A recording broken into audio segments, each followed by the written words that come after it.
ऊपर करो, वो यहाँ हाथ लगाए, वो यहाँ हाथ लगाए। अच्छा, हमारी औरतें, हमारी बहुएं, हमारी माताएं, हमारी बहनें, उनके छूने के लिए है।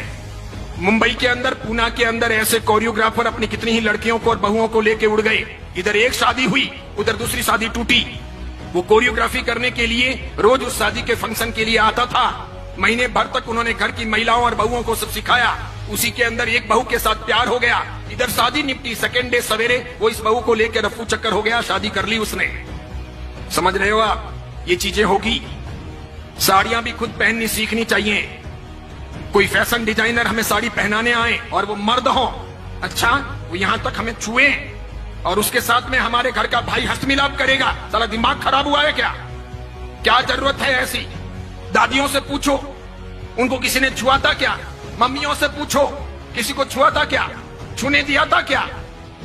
अच्छी बहनों को कोल्हापुरी पहन के रखना चाहिए, तुरंत बाहर निकलना चाहिए, एक लगानी चाहिए, कम से कम 2 दांत तो बाहर आ जाने चाहिए। नहीं आते हो तो मुझे को, मैं सिखाऊंगा आपको कैसे दांत बाहर निकालने चाहिए। इसीलिए अब ये 28, ये ओली, ये सिद्धि तप, ये पालितना की यात्रा, ये नव्वाणु, ये उपध्यान तप पहले बंद हो।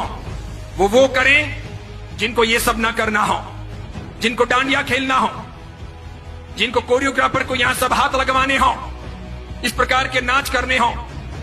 अभी मैंने कुछ वीडियो देखे हैं जिसमें 65 साल 70 साल के दादा और दादी डांस कर रहे हैं, 70 साल के, फिर 45 साल के पापा और मम्मी वो भी डांस कर रहे हैं। किसके लिए? बिटिया की शादी है उसके लिए। शोभा देता है। 65 साल 70 साल के दादा और दादी डांस करें, अच्छा लगता है। अब टांगे तो कब्र में लटकी है और डांस करना है, कोई मर्यादा है या नहीं? अच्छा, डांस नहीं करने से शादी अच्छी नहीं होगी क्या? एक वीडियो नहीं बनेगा तो काम नहीं चलेगा क्या? क्या गंदी फिल्मों की धुनों पर दादा दादी को नचाना ही जरूरी है? कई सारे समाजों ने प्री वेडिंग शूट भी बंद कर दिए। पुरोहित समाज ने पाली के उस घोषणा पत्र के अंदर यह भी किया कि हमारे समाज के अंदर दूसरों की देखा देखी कोई प्री वेडिंग शूट नहीं होगा, कोई आवश्यक नहीं है। वेडिंग के बाद यानी शादी के बाद आप आराम से घूमो, आपका काम करो, लेकिन यह शुभास्पद नहीं है। ये सब फिल्मों से, सीरियलों से आया है। क्या दिखाना है? और मुझे तो यूं लगता है कि हमारा बदन हमारे वीडियो के द्वारा इस प्रकार अर्धनग्न कपड़े पहने हुए, हाफ पैंट या इतना सा पहना हुआ नीचे, ऊपर इतना सा पहना हुआ, और फिर हम प्री वेडिंग शूट करते हैं और वो लोग देखते हैं तो क्या देखते हैं? क्या देखते हैं? आप दिखाना क्या चाह रहे हो? अच्छा, जो आपको दिखाना है वो आपके पति को दिखाना है कि दूसरों को दिखाना है? ये पति के लिए है कि दूसरों के लिए है? यानी आप एक सदाचारी मां बनना चाहती हो कि वेश्या रहना चाहती हो? करना क्या है? जाना कहां है? एम क्या है? उसी प्रकार पूछना चाहता हूं, जीटो की स्थापना हुई तो ये एम था क्या? कहीं जीटो के घोषणा पत्र में ये चीजें हैं क्या कि हम डांडिया रास का आयोजन करेंगे? स्थापना के दिन ही जीटो वालों को जूते पड़ गए होते। आज मेरी बात सत्य सिद्ध हो गई कि नए पद्मसागर जी महाराज ने बंदरों के हाथों में नारियल दे दिया, बिल्कुल दे दिया।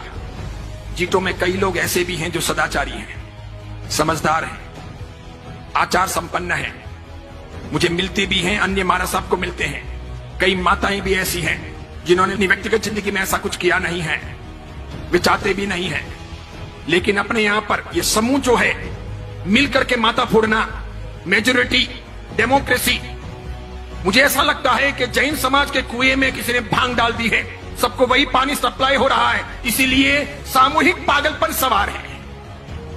इस बीच में ऐसा कोई आदमी बोले तो उसकी बहुत कीमत नहीं, उसको लोग खारा समझते हैं, उसके प्रति लोग दुर्भाव रखते हैं, उसे पसंद नहीं करते। क्योंकि मुझे तो ये सब फर्क नहीं पड़ता, मैं किसी की रोटियों का मोहताज नहीं हूं, और मैं तो कफन पहन के निकला हुआ हूं पहले से ही, और मेरे कोई आगे रोने वाला नहीं, पीछे कोई धोने वाला नहीं, मैं इसकी फिक्र करता नहीं। मुझे कोई बहन बेटी की शादी करवानी नहीं है, मेरा कोई उपास्य नहीं, मेरा कोई मंदिर नहीं, मेरा कोई घर नहीं, मेरे कोई स्थान है नहीं, मैं कल कहां रहूंगा ये मुझे पता नहीं है, इसलिए मैं कोई परवाह करता नहीं कि मुझे किसी प्रकार की गुलामी करनी है, बिल्कुल नहीं, नेवर। मैं तो सत्व के आधार पर जीने वाला आदमी हूं। जितने केस होने दें, जितने दुश्मन सामने आए आने दें, जिस मुकाम पर मौत होगी होगी, एक बार होगी, 2 बार थोड़ी होती है मौत, एक बार होगी। और किसी के सर्टिफिकेट से मुझे कोई स्वर्ग या मोक्ष थोड़ी मिलेगा, तो क्या फर्क पड़ता है कोई मेरे बारे में क्या बोलता है, कुछ भी कहे। इसीलिए मेरी फिक्र मत कीजिए, मुझे चिंता है समाज की। भगवान महावीर का समाज चिंता रहा, वो पवित्र रहा, अच्छा रहा, तो साधु साध्वियों का और हमारे सब कामों का कोई व्रत रहेगा। अगर भगवान महावीर का समाज ही कमजोर पड़ गया तो मेरे एक के मजबूत होने से क्या होगा, मेरे एक के जिंदा रहने या लंबी उम्र पा लेने से भी क्या होगा। मैं व्यक्तिगत सफलताओं को समाज के सामने, धर्म के सामने महत्वपूर्ण नहीं मानता। मेरी व्यक्तिगत सफलताएं कितनी भी हों, अगर वो व्यक्तिगत सफलताएं मेरे समाज के लिए, मेरे धर्म के लिए उपयोग में नहीं आती है तो मेरा जीना हराम है। फुकट की रोटियां खा करके कोई मतलब नहीं है। इसलिए मैं सोचता हूं सफलता का पहला मापदंड कि मेरा समाज सुरक्षित रहे, साफ सुथरा रहे, मेरा धर्म सुरक्षित रहे, साफ सुथरा रहे। यह आवश्यक है। आप जैसे लोगों को क्रांति करनी चाहिए, उठना चाहिए। पूरे बेंगलुरु में यह हवा फैलानी चाहिए कि डांडिया नहीं होगा, कोई जीतो, कोई जियो, कोई अन्य संस्थाओं के अंडर में नहीं होगा। उसके लिए संस्थाएं ना बने। जो लोग भी प्रयास करें आकर के मुझे कहिएगा, मैं आपके साथ में हूं, तन से, मन से, धन से, और पूरी ताकत लगाइए। और खास करके मैं मातृशक्ति से कहना चाहूंगा कि उठो। हमारी बहन बेटियों को, हमारी आने वाली परंपराओं को हमको भ्रष्ट नहीं बनाना है, वेश्या नहीं बनाना है। जवानी के दिन तो चले जाएंगे, उनको लोगों के सामने नहीं थिरकाना है। वो गंदे गंदे फिल्मों के गीत क्या सिखाने हैं, क्या जरूरत है, और क्या क्या होगा, और वापस रात्रि भोजन होगा। इसलिए जीतों की भलाई इसी में है कि वो समझें, वो मर्यादा में रहें, वो ऐसे काम ना करें। वो IAS IPS के लिए काम कर रहा है, वो बहुत अच्छा है, वो कीजिए। एजुकेशन के लिए, साधर्मिक भक्ति के लिए, मेडिसिन के लिए, या फिर साधु साध्वी के वैयावच यानी श्रवण आरोग्यम के लिए जो काम कर रहा है वो अच्छा है, बहुत बढ़िया है। इसके लिए वे अभिनंदन के पात्र हैं। लेकिन ये जो काम किया जा रहा है, इसमें जो लोग भी लगे हुए हैं, बस इसी में शान है कि चुपचाप पीछे हट जाएं, ना करें। इसका अंजाम अच्छा नहीं होगा। फिर ऐसा ना हो कि हमको दूसरे कोई तरीके अपनाने पड़े बंद करवाने के लिए।